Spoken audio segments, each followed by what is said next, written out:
Tá bem? Bom, vamos lá para a terceira classificação, que é a categoria econômica, tá? E o grupo de natureza dessa despesa. Então, se a informação institucional ela me diz quem vai realizar esse gasto, a funcional e por programa é em quê, tá? Qual é a finalidade desse gasto?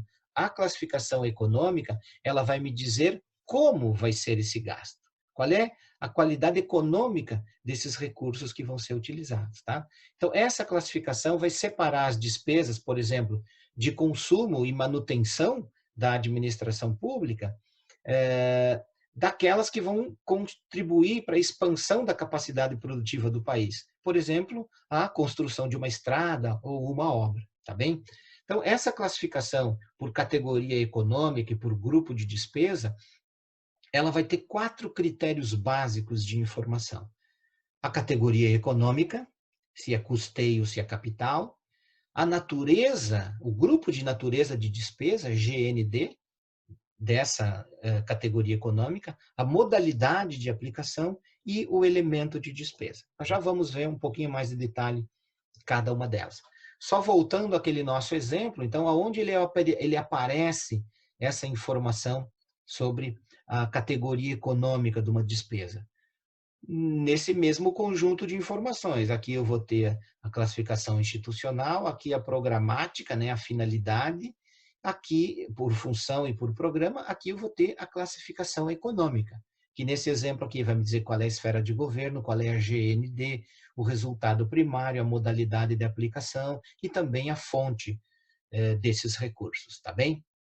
Então, todo o orçamento vai apresentar esse conjunto de 3 informações: a quem se destina, a finalidade do gasto e como esse gasto deve ser realizado. Tá bem, gente?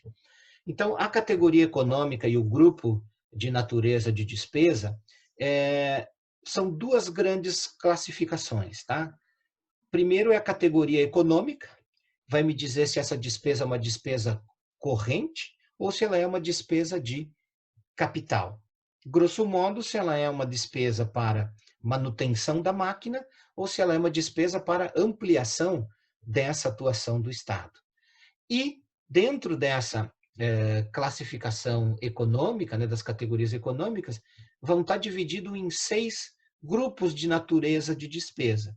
Relacionado às despesas correntes, eu vou ter as despesas com pessoal e encargos sociais, as despesas com juro e encargos da dívida e outras despesas correntes. Já nas despesas de capital, eu vou registrar aquelas despesas com os investimentos, com as inversões financeiras e com a amortização da dívida. Esse quadro aqui vai ajudar vocês a compreenderem um pouquinho melhor o que são essas despesas econômicas correntes e essas despesas de capital. Porque cada uma dessas 6 divisões que existem entre elas é aquilo que nós chamamos da GND. Tá? Deixa eu só retornar aqui para vocês verem que esse exemplo que eu dei para vocês aqui, vejam que na classificação econômica dela vai me dizer que é da esfera federal e que é da GND 4. Aqui podia ser a GND 3, mas o que quando ela me informa que é a GND 4, tá? Vejam aqui nessa coluna que várias das informações de cada uma dessas ações, GND 4, GND 4, GND 3, tá? Então, quando ela registra isso, essa informação quer dizer o quê? Que aquela despesa lá é uma despesa com outras despesas correntes. Tá? Desculpe, o exemplo era a GND 4. Era um investimento, era uma despesa com o planejamento e a execução de obras. Tá? Então, a GND ela é importante porque ele é um detalhamento dessa despesa corrente. Tá? E isso muitas vezes a gente não percebe. Porque é muito comum a gente dizer, precisa cortar as despesas do poder público, precisa cortar as despesas correntes, precisa cortar o custeio. E quando a gente imagina despesa corrente ou despesa de custeio, a gente imagina só o gasto com o cafezinho ou o gasto com os salários. Mas, na verdade, eles envolvem, sim, o gasto com remuneração, né, com pessoal e encargos sociais, que é a GND1. Ela vai identificar, então, os gastos com pessoal e encargos sociais, mas todas aquelas despesas com o pagamento do funcionalismo público. tanto o salário em si, quanto aquelas despesas, por exemplo, com a contribuição previdenciária patronal, que o poder público também tem.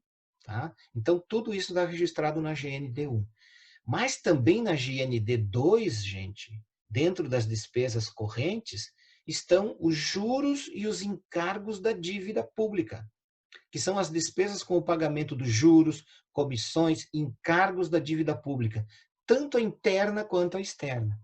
E parece que muitas vezes, né, quando a gente vê aqueles comentários, precisa cortar, enxugar a máquina, a gente fala muito de corte em pessoal, o corte das outras despesas, mas a gente nunca fala em corte dos juros e do encargo da dívida. Né? Vocês vão ter uma das aulas aqui desse curso que vai tratar do significado da Emenda Constitucional 95, que é a chamada PEC dos gastos, né? Porque ela, de forma bastante incisiva, inseriu na Constituição brasileira, pelos próximos 20 anos, né, o controle desse tipo de gastos aqui, mas não vai incidir sobre esses gastos aqui com os juros, tá bem? E eles também são gastos de despesa corrente, que são os gastos com os juros. Então, GND1, pessoal, encargos, GND2, juros e encargos da dívida, GND3 são outras despesas correntes. Aí sim, todas aquelas despesas que não classificadas nas demais categorias e que são voltadas para o funcionamento dos órgãos e a prestação de serviços públicos. Tá? Então, entra o que nas outras despesas correntes? Todas aquelas despesas, por exemplo, com manutenção, asseio e conservação, as despesas de energia elétrica, tá? As despesas de limpeza de um órgão público, o cafezinho, o papel que é gasto, o material de escritório, todas essas despesas são classificadas como GND3, tá bem? Bom, e nas despesas de capital? Nas despesas de capital nós também temos 3 classificações. A GND4, que são os investimentos, que são todas aquelas despesas com o planejamento e a execução de obras, bem como a aquisição de bens imóveis, instalações, equipamentos, né, o material permanente. Então, quando eu estou comprando uma cadeira para a administração pública, ele é um gasto com investimento. Por quê? Porque ele é um material permanente. Então, tudo aquilo que pode ser patrimoniado, aquilo que vai ter aquela plaquinha de identificação, a quem pertence esse patrimônio, são gastos como investimentos. Tá? Como também, por exemplo, o planejamento e a execução de uma obra. Eu posso encomendar, eu posso contratar um projeto técnico para a elaboração, para a construção de uma ponte. Então, essa parte do planejamento, a elaboração do projeto técnico, ela entra como investimento, como depois também a execução da obra de construção dessa ponte. Tá bem? Já a GND5, dentro das despesas de capital, ela se refere às inversões financeiras, que são o quê? São aquelas despesas com aquisição de imóveis e bens de capital já em utilização. Vejam que isso, por isso que elas diferem do investimento, tá? Porque quando eu vou fazer a aquisição de um imóvel, um bem de capital, já em utilização. Então, por exemplo, se o governo já estava utilizando um determinado imóvel, alugando esse imóvel para que fosse, por exemplo, uma sede do INSS, se ele vai comprar esse imóvel, ele vai entrar como uma inversão financeira e não como um investimento, tá bem? Como também aquisição de títulos ou aumento do capital das empresas. Então, quando o governo, por exemplo, ele compra títulos ou injeta recursos para aumentar o capital de uma estatal, esse recurso também é computado como uma inversão financeira. Tá? A concessão de empréstimos e aquisição de bens para revenda, por exemplo, os estoques reguladores, todos eles são registrados enquanto GND5, inversões financeiras. Tá bem? E, por fim, a GND6, que são as despesas com amortização da dívida. Aquelas despesas como o pagamento ou refinanciamento do principal da dívida pública e sua atualização monetária e cambial. Então, vejam que muitas vezes, quando a gente fala, né, de contenção dos gastos do setor público, a gente acaba falando muito de algumas dessas GNDs, mas não todas, né? Porque parece que a gente esquece que as despesas também com o principal da dívida e com os juros, a rolagem da dívida pública, como se eles também não fossem recursos, e muitos recursos que são carreados, né, do orçamento público. Tá certo? Então, essas informações das GNDs, elas são fundamentais na leitura de um orçamento, porque elas nos permitem essa classificação e nos permitem, por exemplo, dizer quanto que uma prefeitura, que o governo do estado ou que o governo federal gasta com investimento, com ampliação da infraestrutura que ele tem para a oferta de bens e serviços. Então, essa classificação da natureza de despesa, ela é importantíssima também para nós sabermos avaliar a qualidade de um orçamento. A quantidade, evidentemente, mas como se apresentam esses recursos. Bom, a outra informação que esses dados, né, dessa classificação econômica elas nos traz é a modalidade de aplicação. Tá? Especialmente no orçamento federal e no orçamento estadual, essa é uma informação relevante, porque vai indicar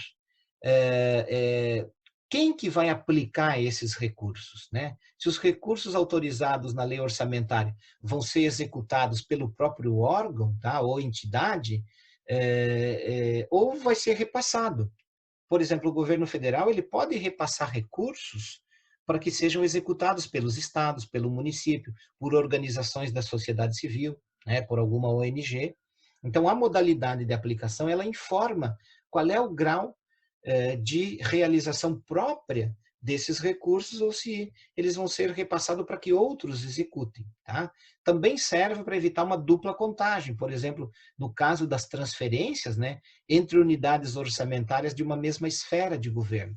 Então, por exemplo, se eu tenho uma mesma... Se o Ministério da Educação, por exemplo, ele for repassar um recurso para a URGS, é importante que eles, porque todos estão dentro do sistema de educação, mas a URGS é uma autarquia dentro do sistema do MEC. Então, para não registrar duplamente o cômputo disso, a modalidade de aplicação ela me ajuda a compreender como que esses recursos vão ser realizados, tá? Quem que vai aplicar esses recursos. E a forma de classificação dela, tá? São 11 os critérios de classificação segundo a modalidade de aplicação, tá? Então, essa daí é a referência das modalidades de aplicação no orçamento federal, né? Que a modalidade de aplicação 20 são transferências à União. Então, por exemplo, se o Estado repassa recursos, transfere recursos à União, vai ser na modalidade 20, né? A modalidade 30 é transferências a estados e ao Distrito Federal. Então, por exemplo, os recursos do FPE, do Fundo de Participação dos Estados, vai vir por aqui. Transferências aos municípios. Se o governo federal vai repassar um recurso do seu orçamento para um determinado município executar, ou mesmo os recursos do FPM vão estar inscritos nessa modalidade de aplicação. E assim por diante, tá? Então, transferências a instituições privadas sem fins lucrativos, né? A instituições privadas com fins lucrativos, né? Quando eu faço uma concessão, por exemplo, e para a realização de uma obra, é aqui que vai ser registrado, tá bom? Vejam que aqui, né, 20, 30, 40, 50, 60, 70, tem o 71, que foi a classificação que se criou para a transferência para os consórcios públicos. Vamos lembrar que a lei dos consórcios é uma lei lá de 2005, então se criou esse novo código, a modalidade de aplicação 71, que é para identificar os recursos que são para os consórcios públicos, tá bem? Então, modalidade de aplicação, ela informa isso. A quem é que se destina a execução desse recurso orçamentário, tá bem? Bom, e o elemento de despesa, o que que ele é? Ele vai detalhar qual é o objeto do gasto, tá? Se, por exemplo, se é uma remuneração de pessoal, se são obrigações tributárias, se são benefícios assistenciais, tá? Ou auxílio financeiro a estudante, por exemplo, porque eu posso ter isso como escrito lá numa GND1, tá? Como um gasto de despesa corrente, mas o que é esse gasto de despesa corrente com pessoal? Pode ser o pagamento de salário, mas pode ser, por exemplo, o pagamento de uma aposentadoria, de uma pensão, ou uma contratação de alguém por tempo determinado, tá? Então, o que vai me informar esse maior detalhamento desse gasto é esse elemento de despesa que vai me identificar. Muitas vezes isso é denominado como qual é a rubrica do gasto, tá bem? Então, a identificação do elemento de despesa não é explicitada na LOA. Essa informação aqui vocês não vão encontrar na LOA. Tá? Eles são definidos e podem ser conhecidos quando da execução da despesa, que é aí que eu preciso detalhar. Se eu falei lá que um gasto ia ser em determinada função, em determinada subfunção, o elemento de despesa é que vai me detalhar esse gasto que foi realizado, mas ele não aparece na LOA, tá bem? Então, aqui só para consolidar aquilo que nós falamos, é um outro formato de apresentação de um exemplo, né?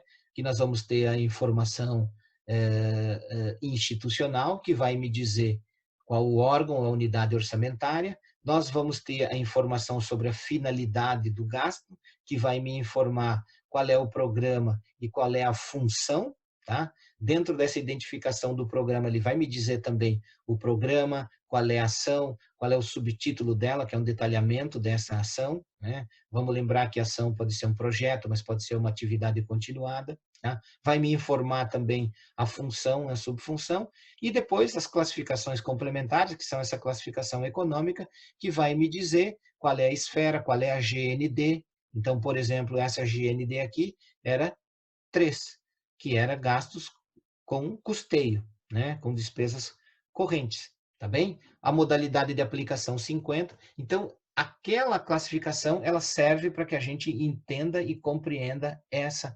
codificação aqui num orçamento. Tá bem, pessoal?